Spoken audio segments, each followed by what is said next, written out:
তোমরা যারা আমার পুরনো বন্ধু, আমার পুরনো ব্লগ ফলো করেছো, তারা জানো আমরা ট্যাংরায় যেতে ভীষণ ভালোবাসি। কলকাতায় থাকলে শীতকালে প্রায়ই আমরা ট্যাংরায় যাই চাইনিজ খেতে। আমার কর্তা নিয়ে যায়, ভীষণ ভালো লাগে আমাদের এটা।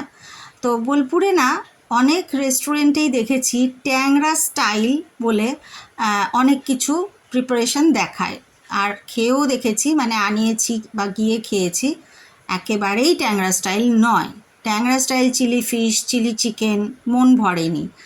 সেদিনকে বাড়িতে এসে মাছওয়ালা ভাই অনেকগুলো চিংড়ি দিয়ে গেছিলো, তো ইচ্ছে হলো একটু চিলি প্রন করি। চিলি প্রনটা তো এখানে একেবারেই পাওয়া যায় না। তো আমি যেভাবে ব্যাটারটা তৈরি করি, ট্যাংরাতে যেভাবে আমি খেয়েছি, আমার মুখে যেরকম স্বাদ লেগেছে, সেটা হচ্ছে ওরা না মানে ব্যাটার তৈরি করে সেটায় ডুবিয়ে কোনো কিছু ভাজে না। যেটা ফ্রাই হয় সেইটা একেবারেই শুকনো শুকনো আঠা আঠা ব্যাটারটা হয়। সেটা কি করে হয়, ধরো তুমি চিংড়ি মাছটা চিলি প্রন করবে, ধুয়ে রেখেছো, এবার সেটার মধ্যে ম্যারিনেশনের জন্য নুন, গোলমরিচ, একটু ভিনিগার দিয়ে, কাঁচা লঙ্কাও দিতে পারো, দিয়ে তারপরে ওটার মধ্যেই তুমি বেসন, চালের গুঁড়ো দিয়ে ভালো করে মাখবে। জল কিন্তু একটুও দেবে না। খুব মানে যদি মনে হয় যে টাইট হয়ে যাচ্ছে, একটু জলের ছিটে দিতে পারো। তারপরে আমি যেভাবে দেখালাম ঠিক সেভাবেই ভেজে নেবে। এটা তুমি চিকেন করলে চিকেন, বা চিলি ফিশ করলে মাছের টুকরোগুলো, প্রন করলে প্রন। এরপরে যে মশলাটা মেশাতে হবে সেগুলো সব রকম সস। ভাজাটা হবে গোল্ডেন ব্রাউন, মানে খুব পুড়িয়ে ফেলবে না, নিভু আছে বেশ অনেকক্ষণ ধরে কুড়মুড়ে করে ভাজতে হবে। মানে কোটিংটা কোনোভাবেই মোটা হবে না।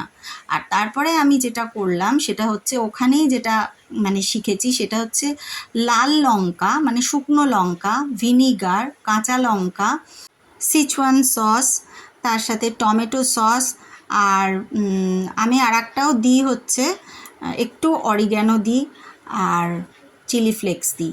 এগুলো সব দিয়ে না ভালো করে একটা পেস্ট তৈরি করে সেটা দিয়ে এই মাখো মাখো করে, জল কোনোভাবেই দেবে না, একটু নুন মিষ্টি দিয়ে এটা তৈরি হবে।